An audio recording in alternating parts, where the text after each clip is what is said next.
నమస్తే, welcome to prime time debate. ఒక పక్క దసరా శరన్నవరాత్రులు వైభవంగా జరుగుతున్నాయి, మరోపక్క ఆంధ్రప్రదేశ్ సంక్షేమంతో ఉక్కిరిబిక్కిరవుతోంది. ఎందుకు అంటే విద్యుత్ రంగంలోనే మొదటిసారి ట్రూ డౌన్ అనే పదం వింటున్నాం. ఎప్పుడో 1999లో విద్యుత్ సంస్కరణ తర్వాత మొదటిసారి ఇప్పుడు ప్రజలకు మేలు చేసే ట్రూ డౌన్ అనే వినిపిస్తోంది. మరి దీని ద్వారా ప్రజలకు ఏం లబ్ధి చేకూరనుంది అంటే దీనిపైన రకరకాల విమర్శలు అయితే వైసీపీ చేస్తున్నా కూడా ఎంతో కొంత ప్రజల మీద విద్యుత్ భారం తగ్గడం శుభపరిణామంగానే భావించవచ్చు. అలాగే దీనిపైన ప్రజల అభిప్రాయం ఏ విధంగా ఉందో తెలుసుకుందాం. అలాగే సంక్షేమం విషయానికి వస్తే మరి ఇచ్చిన మాటను కూటమి ప్రభుత్వం పక్కాగా అమలు చేస్తోంది అన్నట్టే పరిస్థితులు కనిపిస్తున్నాయి. ఎందుకంటే ఈ దసరా రోజు ఆటో డ్రైవర్ల సేవలు అని చెప్పి ఆటో డ్రైవర్లకు ఇచ్చే 15,000 కావచ్చు, అలాగే డ్వాక్రా మహిళలకు కూడా మళ్ళీ జగన్మోహన్ రెడ్డి గారు తీసేసినటువంటి పథకాలను పునరుద్ధరించడం కావచ్చు, ఇవన్నీ కూడా చేస్తోంది. సో ఓవరాల్గా మరి పథకాలు ఏ విధంగా ఉండబోతున్నాయి, అలాగే జగన్మోహన్ రెడ్డి గారు చేస్తున్న ప్రచారం ఏంటి, ఈరోజు డిబేట్లో చర్చిద్దాం. మనతో పాటు డిబేట్లో పార్టిసిపేట్ చేసేందుకు స్టూడియోలో ఉన్నారు సీనియర్ జర్నలిస్ట్ సత్యమూర్తి గారు, అలాగే ప్రముఖ రాజకీయ విశ్లేషకులు అంకమరావు గారు. నమస్కారం సార్. నమస్కారం అండి. సార్ సత్యమూర్తి గారు, ఈరోజు మనం విద్యుత్ రంగంలోనే మొదటిసారి ట్రూ డౌన్, కరెంటు ఛార్జీలు ఎప్పుడు పెరగడమే తప్ప తరగడం ఉండదు అని అంటారు. ఏంటి మరి ఇది ఎలా సాధ్యమైంది? ఇదేమో మా సంస్కరణలు, మా వ్యవస్థల పనితీరు వల్ల తగ్గింది అని చెప్పి బాబు గారు అంటున్నారు. లేదు ఈఆర్సీ ముట్టికాయలు వేస్తే ప్రభుత్వం తప్పక తగ్గించాల్సి వచ్చింది అని చెప్పి వైసీపీ అంటుంది. ఏంటి ఏం చెప్తారు? అంటే మనం ఇక్కడ వాస్తవంగా ఏం జరుగుతుందనేది చూడాలి తప్ప జగన్మోహన్ రెడ్డి ఏం చెప్తున్నాడు అనేది చూడటం వేస్ట్. ఎందుకంటే అతనికి సబ్జెక్టు నాలెడ్జ్ లేదు, ఎట్లా చేయాలో తెలియదు. అందుకనే చాలా సంక్షేమ కార్యక్రమాలని తీసేశాడు, ఎత్తేసాడు. నేను నవరత్నాలని ఇంప్లిమెంట్ చేశానని చెప్పి ఊకదంపుడు ఉపన్యాసాలు ఇచ్చుకున్నాడు. కానీ ఒక్క దళితులకి, ఎస్సీలకి సంబంధించినవే 27 ప్రోగ్రాములు క్యాన్సిల్ చేశాడు. మరి వాటి పరిస్థితి ఎప్పుడన్నా చెప్పాడా? జగన్మోహన్ రెడ్డి నేను 99.1% హామీలన్నీ ఇచ్చేసానన్నాడు. ఆ చెయ్యంది ఒక్కటేంటో చెప్పాయా అని అడుగుతున్నారు ప్రజలు. అదే అడిగారు కదా ఎలక్షన్లో. నువ్వు అన్ని హామీలు నెరవేర్చానని చెప్తున్నావు కదా, గుడ్. 99 అన్నావు, ఒక్కటి నేను నెరవేర్చలేదు అన్నావు. ఆ ఒక్కటి ఏంటి అని అడిగారు. అటువంటి జగన్మోహన్ రెడ్డి కూటమి ప్రభుత్వం అధికారంలోకి రాగానే సూపర్ 6 సూపర్ 7 అని ఎగతాళిగా, అంత ఎగతాళా? నీకు ప్రజాస్వామ్య వ్యవస్థ, ప్రజాస్వామ్యంలో గెలిచిన పార్టీ 164 సీట్లు గెలిచిన పార్టీ అంటే ఎగతాళా నీకు? సూపర్ 6 సూపర్ 7 అనండి. సూపర్ 6 కాదు, సూపర్ 7 కాదు, అన్నీ ఇంప్లిమెంట్ చేస్తున్నారు. జగన్మోహన్ రెడ్డి రద్దు చేసిన అన్న క్యాంటీన్లని తీసుకొచ్చి పెడుతూ ప్రతిరోజు కోట్ల మందికి అన్నం పెట్టడం అనేది అది మామూలు విషయం కాదు. మామూలు, it's not ordinary thing. Jaganmohan రెడ్డికి ఏమాత్రం అంటే మామూలు మిగతా విషయాల సంగతి ఎట్లా ఉన్నా కానీ అన్న క్యాంటీన్లు నిర్వహిస్తున్న తీరు, అక్కడికి వెళ్ళి ప్రజలు తింటున్న తీరు, తిన్న తర్వాత వాళ్ళ వ్యక్తం చేస్తున్న సంతృప్తిని చూసి జగన్మోహన్ రెడ్డి ఎంత తప్పు చేశాడో, తనకి ప్రజలు ఇచ్చిన ఒక్క ఛాన్స్ని ఎంత దుర్వినియోగం చేశాడో తెలుసుకొని కుమిలిపోవాలి. అటువంటి అన్నా క్యాంటీన్ అంటే నేను ఒక ఎగ్జాంపులే చెప్తూ ఉన్నా. అంటే ఇటువంటివి అన్నీ చేసి తల్లికి వందనంలో డబ్బులు వేస్తే ఎంత రెచ్చగొట్టాలని చూశాడో జగన్మోహన్ రెడ్డి. ఇవి రెచ్చగొట్టు వెళ్ళు. తల్లికి వందనం అసలు లేదు, ఎక్కడ లేదు, వాళ్ళకి రాలేదు, వీళ్ళకి రాలేదు అని చెప్పి ఎంత విష ప్రచారం చేశాడు. ఈ రోజున మొత్తం ఎంత పాజిటివ్గా ఉందంటే, అంటే సొసైటీ ఎంత పాజిటివ్గా రెస్పాండ్ అవుతున్నది అంటే సంక్షేమ పథకాలు తీసుకున్న తర్వాత వాటిని మర్చిపోవటం, ఇదంతా మామూలు రెగ్యులర్గా జరిగే ప్రాసెస్. ఈ జగన్మోహన్ రెడ్డి పరిపాలన చూసిన తర్వాత చంద్రబాబు నాయుడు ఇస్తున్న సంక్షేమాన్ని ప్రజలు మర్చిపోలేకపోతున్నారు. అది టాప్ సీక్రెట్. దాంతో జగన్మోహన్ రెడ్డికి ఈ ఏలో అర్థం కాక, అది ఒకటి ఉంది కదా, సాక్షి పేపర్ ఉంది, ఆ ఛానల్ ఉంది ఒకటి, సాక్షి ఛానల్. వాటిట్లో కూర్చొని ఏదో చెప్పుకుంటూ ఉంటారు. అది లేదు ఇది లేదు అది ఒకసారి మార్కెట్లోకి వెళ్తే తెలుస్తుంది, ఎవరన్నా అడిగితే తెలుస్తుంది. ఎంతసేపటికి నువ్వు అదేదో ఒక ముతక సామెత చెప్పినట్టు నువ్వు చెప్పుకొని నువ్వు ఆనందపడితే ఏం లాభం? బయటికి వెళ్ళి చూసిరాపో, ప్రజలతో కలిసిరాపో, నీ మంది మార్పులను వదిలేసి వెళ్ళి చూసిరాపో ఎట్లా ఉందో. అందుకని జగన్మోహన్ రెడ్డి ఈ పాలన చూసి, కూటమి పాలన చూసి నేర్చుకోవాల్సింది చాలా ఉంది. అతనికి ఆ జ్ఞానం ఆ దుర్గాదేవి ప్రసాదించాలని నేను కూడా కోరుకుంటూ ఉన్నా. సార్, అంకమరావు గారు చంద్రబాబు గారు అధికారంలోకి రాగానే 5 ఏళ్ల పాటు కరెంటు ఛార్జీలు పెంచము అని చెప్పారు. ఇప్పటికే 19,000 కోట్లు కరెంటు ఛార్జీలు పెంచారు. అలాగే అంటే ఈఆర్సీ దాదాపు 1000 కోట్ల పైన వసూలు చేశారని చెప్పి మొట్టికాయలు వేస్తే ఇప్పుడు 935 కోట్లు తగ్గించారు అని చెప్పి వాళ్ళు అంటున్నారు. ఎంతవరకు కరెక్ట్ అంటారు? ఇది ఎన్నికల ముందు ఈ ట్రూ ఆఫ్ ఛార్జెస్ పెంచుకోవడం కోసం ఆ రోజు డిస్కంలో వాళ్ళు కోరితే న్యాయస్థానానికి వెళ్ళి వాటిని ఆపించుకున్న వ్యక్తి ఎవరు? ఏ ప్రభుత్వం? ఆ రోజు ఆ యాపి ఎన్నికల తర్వాత అంటే ఒక నెల తర్వాత మీరు వసూలు చేసుకోమని చెప్పని డిస్కంలకి తీర్పు ఇచ్చినటువంటి న్యాయమూర్తి గారు ఎవరు? ఇవన్నీ కనుక ఒకసారి కనుక పరిశీలించుకుంటే మనకు అర్థమైపోయింది. ఆ భారాన్ని ప్రజల మీద వేసి దాన్ని అవకాశం ఇచ్చింది న్యాయస్థానం. వాటిని నిదానంగా వసూలు చేసుకుంటూ వీళ్ళు చేసుకుంటూ ఉన్నారు. దానికి చంద్రబాబు నాయుడు గారు ఏం చెప్పారంటే, మేము అధికారంలోకి వచ్చిన తర్వాత తగ్గిస్తామని కూడా చెప్పారు. ఈ ఏదైతే విద్యుత్ ఛార్జీలు ఉన్నాయో తగ్గిస్తామని చెప్పారు, పెంచమని చెప్పారు. ఇప్పటికైతే రేట్లు అయితే పెంచలేదు ఎక్కడా కూడా. కూటమి ప్రభుత్వం అధికారంలోకి వచ్చాక ఒకసారి కరెంటు ఛార్జీలు పెరిగాయి. పెరగటం కాదు అది. అదే నేను చెప్పేది. తీర్పు ప్రకారం, న్యాయస్థానం ఇచ్చిన తీర్పు ప్రకారం డిస్కంలో వాళ్ళు అదనంగా వేసినటువంటి భారం అన్నమాట అది. డిస్కంలో వాళ్ళకి తీర్పు ప్రకారం, న్యాయస్థానం తీర్పు ప్రకారం వాళ్ళకి అవకాశం ఇచ్చింది. అవకాశం ఇచ్చిన తర్వాత దాన్ని వాళ్ళు ప్రజల మీద వేయటం కూడా జరిగింది. 2014 నుంచి 2019 వరకు విద్యుత్ కొరత ఉన్నటువంటి ఆంధ్ర రాష్ట్రంలో విద్యుత్తు మీద ఒక్కసారి కూడా ధరలు పెంచడం ఏకైక ప్రభుత్వం ఏదన్నా ఉంది అంటే చంద్రబాబు నాయుడు గారి ప్రభుత్వం. భారతదేశ వ్యాప్తంగా చూసుకోండి మీరు కావాలంటే. ఎక్కడా కూడా విద్యుత్ ఛార్జీలు ₹1 కూడా పెంచలేదు. కానీ మిగులు విద్యుత్తుని తీసుకురాగలిగారు. లోట్లో ఉన్నటువంటి విద్యుత్తు రాష్ట్రాన్ని మిగులు విద్యుత్తుకు తీసుకురాగలిగారు. ఆయన దాన్ని అమలు చేసి చూపించారు. ఒక్కసారి కూడా పెంచలేదు. మరి 2019 నుంచి 2024 వరకు 5 సంవత్సరాల్లో 9 సార్లు విద్యుత్ ఛార్జీలు పెంచారు. ఈ పీపీ అంటే ఏదైతే పవర్ పర్చేసాలతోటి ఒప్పందాలు చేసుకున్నారో రివర్స్ టెండరింగ్ ద్వారా 9,000 కోట్ల రూపాయలు అదనమైన భారం పడింది. అంతే కదండి సత్యమూర్తి గారు? అంతే 9,000 కోట్ల రూపాయలు అదనంగా భారం పడింది. 9 సార్లు పెంచారు. మరి 5 సంవత్సరాల్లో చంద్రబాబు నాయుడు గారికి సాధ్యమైంది. మిగులు విద్యుత్ ఉన్న రాష్ట్రం ఎందుకు 9 సార్లు ఛార్జీలు పెంచగలిగారు? ఈ విధంగా ఎందుకు చేయగలిగారు అంటే అతను అవగాహన లేకపోవడం అనేది ఒకటి, తనకు ఏది చేసినా కూడా తన లాభం చేకూర్చాలి కాబట్టి. ఈరోజు వాళ్ళే చెప్పారు కదా, సజ్జల రామకృష్ణారెడ్డి లాంటి వ్యక్తే బహిరంగంగా ఏమని చెప్పాడు, ₹10 పెట్టి కొన్నాము, ఇప్పుడు ₹19 పెట్టి కొనాల్సి వస్తుంది అని అన్నాడు. ₹4.62 కొనాల్సినటువంటి విద్యుత్తుని మీరు ₹13 నుంచి ₹19 దాకా పెట్టి ఎందుకు కొన్నారు? ఈ భారం ఎవరి మీద పడింది? ప్రజల మీదే కదా. ఎందుకు పడాల్సి వచ్చింది? ఇది మీరు తీసుకొచ్చినటువంటి దరిద్రపు ఆలోచనలతోటి, రివర్స్ టెండరింగ్ తోటి, ఆ సంస్థల నుంచి వాళ్ళు వెళ్ళిపోవడం వల్ల, ఒప్పందాల నుంచి మీరు అదనంగా వాళ్ళకు ₹9,000 కోట్ల కూడా చెల్లించినందువల్ల ఈ భారం ప్రజల మీద పడింది. చంద్రబాబు నాయుడు గారి ఆలోచన ప్రకారం 2021 నాటికి, 21 ఆఖరి నాటికి పోలవరం కనుక పూర్తయిపోతే పోలవరం నుంచి నీరు ద్వారా వచ్చే విద్యుత్తు ద్వారా 50 పైసల నుంచి ₹1 లోపు మాత్రమే విద్యుత్తు ధర పలికేది. దానివల్ల ఇప్పుడు ఇది 25వ సంవత్సరం, 2025వ సంవత్సరం, 21 ఆఖరికి పూర్తయింది అనుకోండి. కనీసం ఈ 3 సంవత్సరాల 9 నెలల్లో ఆంధ్ర రాష్ట్రానికి నాకు తెలిసి ₹1,00,000 కోట్ల మిగిలి ఉండేది. ₹1,00,000 కోట్ల మిగిలి ఉండేది. ఈ భారం పడకుండా ఉండేది.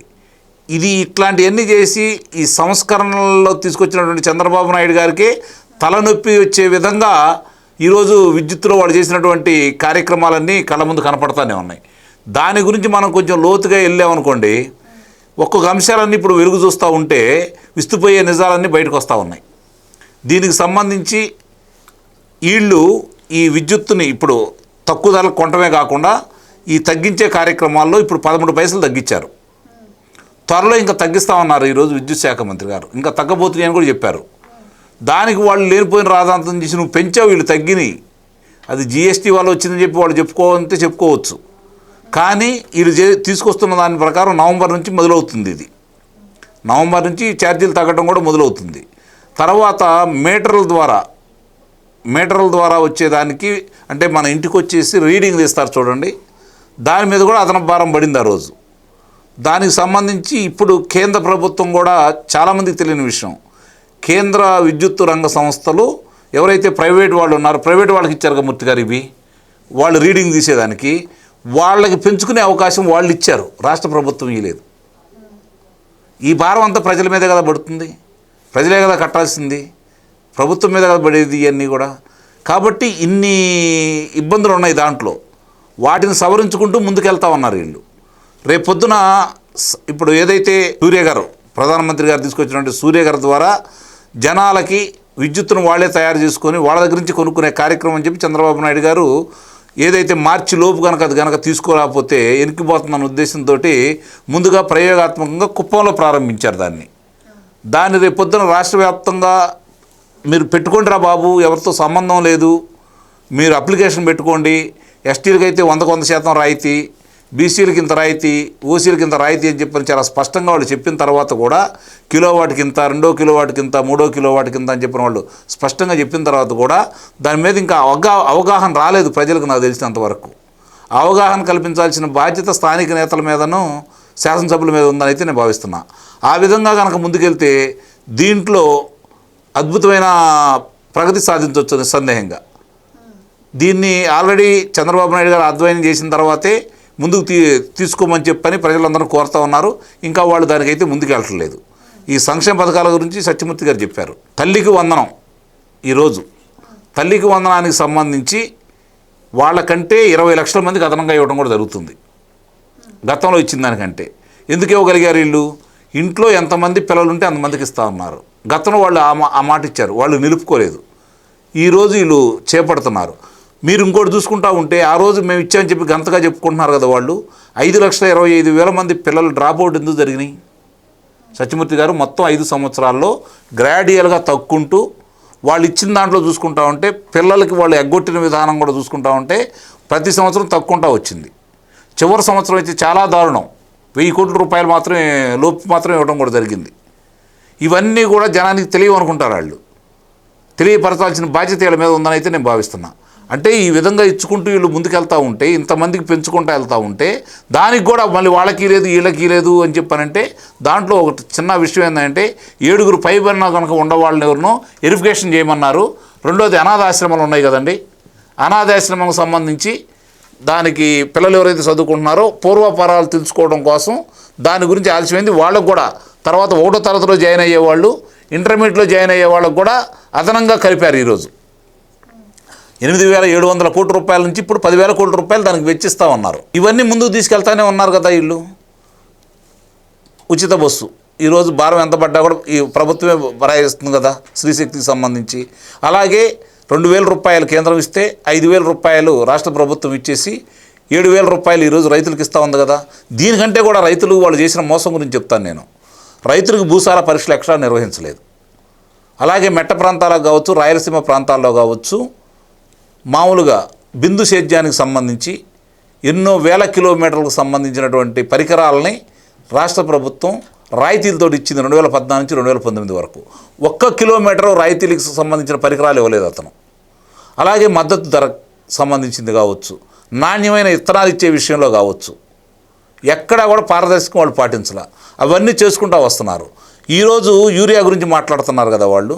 యూరియా ఎందుకు ఈ ఇబ్బంది ఉందని చూసుకుంటాం అంటే గత సంవత్సరం కంటే 2024-25 సంవత్సరం కంటే ఈ సంవత్సరం వచ్చే తల్లికి అదనంగా ఎంత విస్తీర్ణం పెరిగింది. ఈ విస్తీర్ణం పెరగడానికి గల కారణం ఏంటి? ఆ రోజు ఇంత విస్తీర్ణం ఎందుకు రాలేదు? ఒకే ఒక కారణం, ఆ రోజు ఇతను సరిగ్గా నీరు అందించకపోవడం వల్ల కాలువల్లో నాచు కానీ లేదంటే తూటాకు కానీ ఇవి తొలగించకపోవడం వల్ల, గుర్రపు డెక్కాకు తొలగించకపోవడం వల్ల అన్నపూర్ణ లాంటి గోదావరి జిల్లాలు, కృష్ణా జిల్లాలలో కొన్ని వేల ఎకరాలు క్రాప్ హాలిడే ప్రకటించారు. అదనంగా పెరిగిన దానివల్ల వీళ్ళు గత సంవత్సరం కంటే అదనంగా తెచ్చుకున్నా కూడా ఈ పెరిగిన విస్తీర్ణం వల్ల కొంత ఇబ్బంది అయింది. కొంత స్థానిక నాయకులు చేసే పొరపాట్లు కూడా చంద్రబాబు నాయుడు గారికి ఇబ్బందికరంగా మారిన మాట వాస్తవం. దాన్ని సరిచేసే క్రమంలో వీళ్ళు ముందుకెళ్తున్నారని అయితే నేను భావిస్తున్నాను. అయితే ఇప్పుడు సార్ అన్నట్టు కూటమి ప్రభుత్వం సంక్షేమ పథకాలను ఎంతగా అమలు చేస్తున్నా కూడా వైసీపీ దానిపైన ప్రజలు ఒక కన్ఫ్యూజన్ క్రియేట్ అయ్యేలాగా చేస్తుంది. అండ్ ముఖ్యంగా ఈ ట్రూ డౌన్ ఏదైతే ఉందో దీని గురించి ఇంకొంచెం క్లారిటీ కూడా రావాల్సి ఉంది ప్రజలకి. ఎందుకంటే ఏపీఆర్సీ అనుమతించిన దానికన్నా తొలి ఏడాదిలోనే ఎక్కువ వసూలు చేసింది కూటమి ప్రభుత్వం. సో అనుమతి లేకుండా వసూలు చేసిందని తిరిగి కట్టమంటేనే ఇప్పుడు ఈ 935 కోట్లు కడుతున్నారు. అంతే తప్పించి ఈ వీరబాదురు బాదిరి ఇప్పుడు ఏదో జనాలకు మేలు చేస్తున్నారని చెప్పి ఈ ఎల్లో మీడియా ప్రచారాలు చేయడం తప్పించి దీంట్లో వాస్తవం లేదు అని చెప్పి వాళ్ళు అంటున్నారు. సో ఏంటి మరి అంటే ప్రధానంగా ఇక్కడ ఏంటంటే కూటమి ప్రభుత్వం అధికారంలోకి వచ్చిన తర్వాత ఈ 1 ఇయర్లోనే పెంచారు, పెరిగాయి, అదే ఇప్పుడు తగ్గిస్తుంది అని చెప్పి ప్రధానంగా వైసీపీ అంటుంది. ఇప్పుడు వైసీపీ వాళ్ళకి కనీసమైన అవగాహన కూడా లేదు. కనీసం నాలెడ్జ్, బేసిక్ నాలెడ్జ్ ఉన్నవాడు ఎవడూ కూడా ఇట్లా మాట్లాడు. ఇక్కడ జరిగింది ఏంటంటే జగన్మోహన్ రెడ్డి టైంలో జరిగిన, ఇందాక అంకమరావు గారు కూడా ఈ పాయింట్ టచ్ చేశారు. జగన్మోహన్ రెడ్డి అవినీతి, అసమర్థత ఈ కారణంగా ఏమైంది అంటే ఈ విద్యుత్ కొనుగోలు ఒప్పందాలు రద్దు చేయటం ఇవన్నీ ఒక అంటే ఏమాత్రం అనుభవం లేని వ్యక్తి చేసినట్టు చేయటం వల్ల రాష్ట్రం సమస్యల్లోకి వెళ్ళిపోయింది కరెంటు పరంగా. సో దానివల్ల ఏమైంది అంటే ఎక్కువ రేటు పెట్టి జగన్మోహన్ రెడ్డి కొన్నాడు. ఎక్కువ రేటు పెట్టి ఒకసారి కొన్న తర్వాత అదే రేట్లతోటి బడ్జెట్ వేసుకుంటారు. ఆ బడ్జెట్ వేసుకొని ఈఆర్సీకి ముందర పెడతారు. ఈఆర్సీ ముందర పెడితే వాళ్ళు చూసి దాన్ని ఓకేనా కాదా చెప్తారు. ఇక్కడ ఏం జరిగిందంటే దాదాపుగా 2400 కోట్ల రూపాయలు దీనికోసం అని చెప్పి వాళ్ళు కేటాయించుకున్నారు. ఈఆర్సీ దాన్ని ఆమోదించింది. ఆ తర్వాత ఏం జరిగింది అంటే 2400 కోట్ల రూపాయలు వీళ్ళు పెట్టుకున్నా కానీ చంద్రబాబు నాయుడు, విద్యుత్ శాఖ మంత్రి గొట్టిపాటి రవికుమారు వీళ్ళు ప్లస్ ఈ ఆఫీసర్లు వీళ్ళందరూ కలిసి కూర్చొని ఆలోచించి దీన్ని ఎఫెక్టివ్గా ఇంప్లిమెంట్ చేయాలి. మనం ఎఫెక్టివ్గా అంటే ఎక్కడ కాస్ట్ కటింగ్ ఎక్కడ చేయాలి, ప్రజలకి ఇబ్బంది లేకుండా విద్యుత్ సరఫరా చేస్తూ కాస్ట్ కటింగ్ ఎక్కడ చేసుకోవచ్చు అని ఆలోచించారు. అని ఆలోచించి ఏం చేశారు అంటే కొన్ని రాష్ట్రాలకి వాళ్ళ దగ్గర నుంచి మనం పవర్ కొన్నప్పుడు మనం ఇక్కడ సర్ప్లస్ పవర్ మనకి ఉన్న రోజుల్లో దాన్ని వాళ్ళకి ఇచ్చేసాం.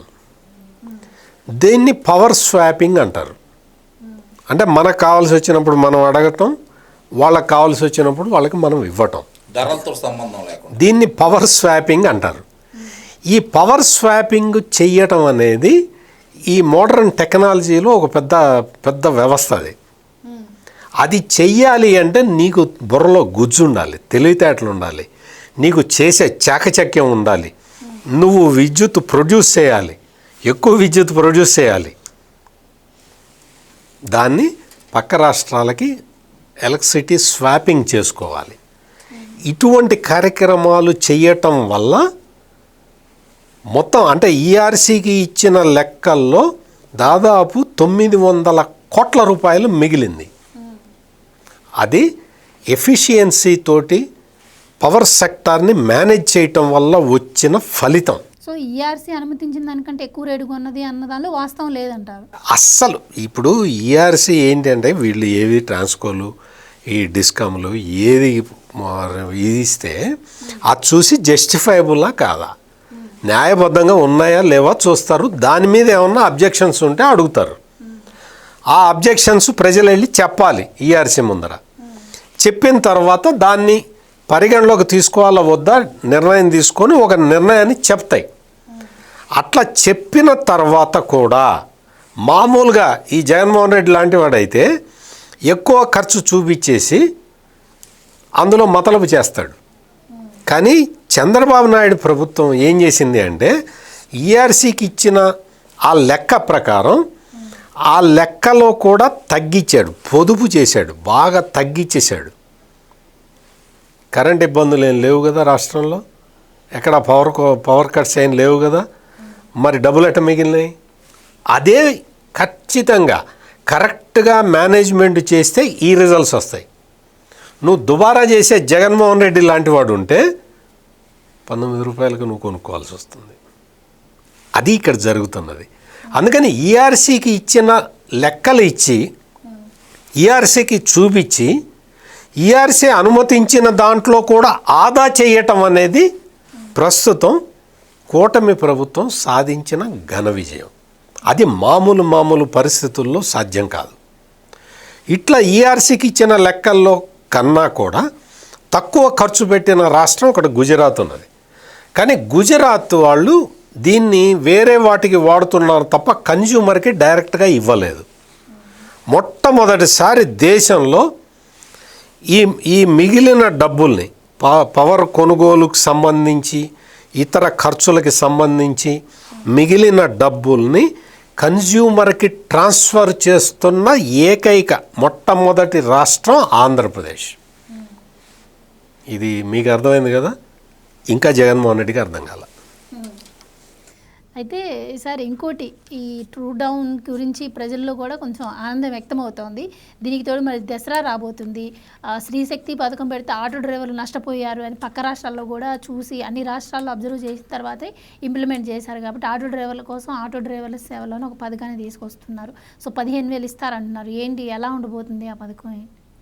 15,000 4వ తారీఖు నుంచి వాళ్ళకి, అంటే ఆటో డ్రైవర్లు ఎవరైతే ఉన్నారో ఓనర్లు కమ్ డ్రైవర్లుగా ఉండేవాళ్ళు, వాళ్ళు ఏ విధంగా ఉన్నారు ఏంటని చూసుకొని వాళ్ళు కరెక్ట్గా ఎవరైతే ఎలిజిబుల్ పర్సన్స్ ఉంటారో వాళ్ళకి ఇచ్చే కార్యక్రమం అనేది ఈ 15,000 రూపాయలు తీసుకొని రావడం కూడా జరుగుతూ ఉంది. ఇది స్త్రీశక్తి పథకం వల్ల నష్టపోయాము అని చెప్పుకునేది మామూలుగా ప్రచారం వరకు జరుగుతున్నమాట వాస్తవమే. కానీ క్షేత్రస్థాయిలోకి వెళ్ళిన తర్వాత దాని ప్రభావం అనేది చాలా స్పష్టంగా కనపడతా ఉంది. ఎందుకంటే చాలామంది పైకి, అంటే పార్టీ వ్యతిరేకతతోటో తెలుగుదేశం పార్టీని విమర్శించాలనో కొంతమంది మాట్లాడుతున్నారే తప్ప వాళ్ళ కుటుంబ సభ్యులు కూడా దీన్ని వినియోగించుకుంటున్నారన్న విషయం వాళ్ళకు కూడా తెలుసు. ఎందుకంటే గ్రామ స్థాయిలో వాళ్ళు ఎక్కువ మంది ఆటోలు నడుపుతూ ఉన్నారు, పట్టణంలో వాళ్ళు కూడా ఆటోలు నడుపుతూ ఉన్నారు. వాళ్ళకి పెద్ద ఇబ్బంది లేదు పట్టణంలో ఉండే వాళ్ళకి, ఎందుకంటే ప్రభుత్వ సిటీ బస్సులు తక్కువ కాబట్టి అక్కడ ఆటోలో వాళ్ళకి పెద్దగా ఇబ్బంది ఏం లేదు. కానీ గొడవ చేస్తున్నంత వాళ్ళే, గమనించుకోండి. విజయవాడ వాళ్ళే లేకపోతే గుంటూరులోనో ఇంకోసి ఆటో మాట్లాడుతున్నారు తప్ప మిగిలిన గ్రామీణ ప్రాంతం ఆటో వాళ్ళ గురించి కానీ వాళ్ళ దగ్గర కూరి వెళ్తలేదు. ఎందుకంటే వాళ్ళకి పెద్దగా నష్టం అయితే ఏం జరగట్లేదు. కానీ వాళ్ళకి నష్టం జరుగుతుందనే అభియోగం వచ్చింది కాబట్టి ఎంతో కొంత వాళ్ళకి సహాయపడాలన్న ఉద్దేశంతో ఈరోజు 15,000 రూపాయలు ఇస్తూ ఉన్నారు. దీనికంటే కూడా వాళ్ళకి ఇంకా మేలు ఏడ జరిగిందో చెప్పనా నేను. ఆటోల వాళ్ళకి గతంలో 10,000 ఇచ్చాడు జగన్మోహన్ రెడ్డి, కానీ సంవత్సరానికి రిపేర్లకి 30,000-40,000 అయినాయి ఒక్కోళ్ళకి. గుంతల రోడ్లతోటి గుంతలమయమైపోయేతలకి ఆటో పరిపూర్ణంగా మళ్ళీ ఊళ్ళో చేరిద్దా లేదనే అభిప్రాయం కూడా ఆ రోజు ఉండేది. ట్యాక్సుల రూపంలో కూడా వసూలు చేశారు. సరే, అది తర్వాత వస్తాం, ముందు ఇక్కడ వచ్చేతలకి. దానివల్ల లాభం పొందింది ఎవరంటే ఆర్థోపెడిక్ డాక్టర్లు, మెకానిక్లు.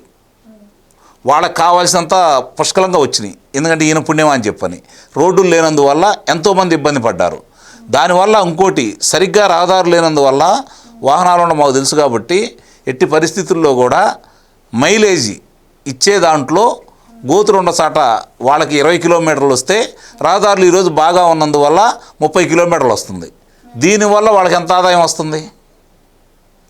రెండోది నేను చెప్పింది ఇది, అంటే ఆ రోజు ఒక ఊరికి వెళ్ళాలి అంటే నరకం అనుభవించారు.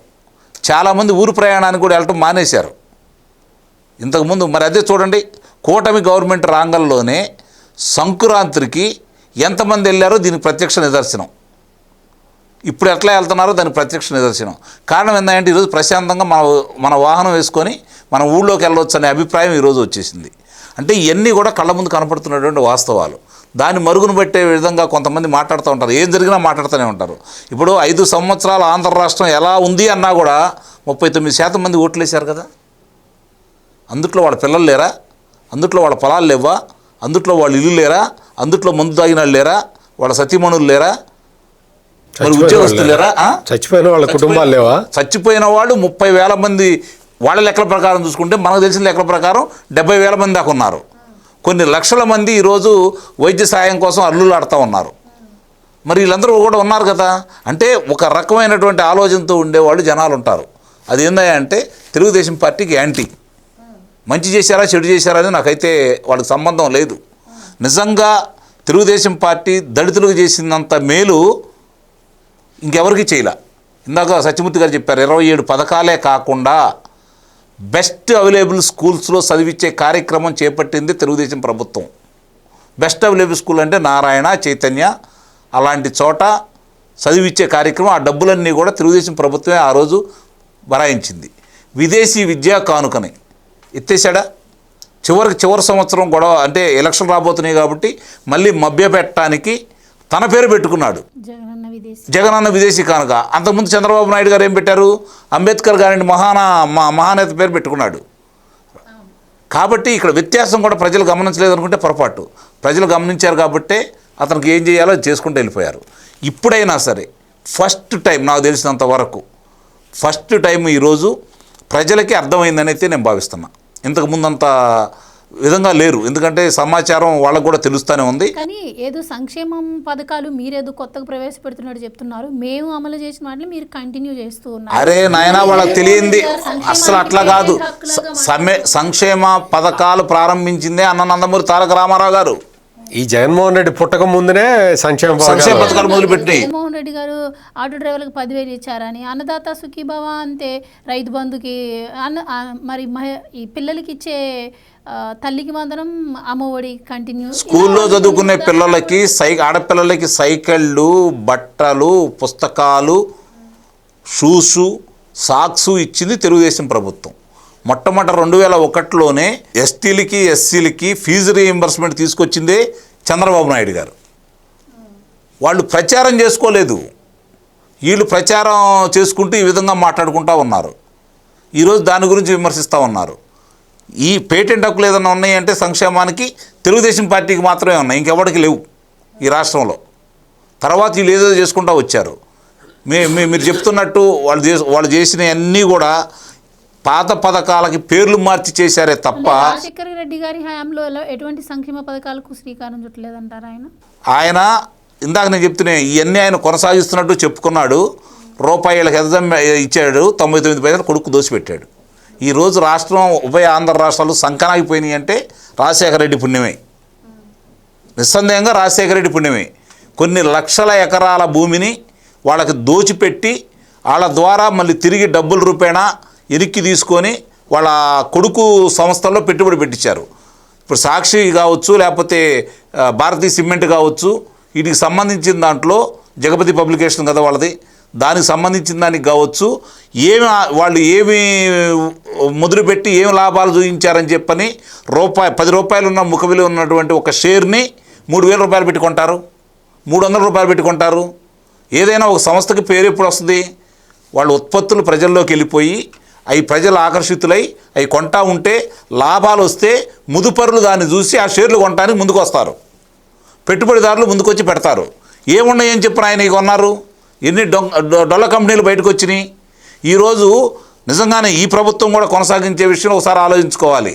ఏది ఆరోగ్యశ్రీ అనేది ఈ డబ్బులను కనుక ప్రభుత్వ ఆసుపత్రులు కనుక మనం పెట్టగలిగితే, అసలు ప్రభుత్వ ఆసుపత్రుల్లో ఉన్నటువంటి వైద్యులు ప్రైవేట్ ఆసుపత్రులు ఎక్కడున్నారు?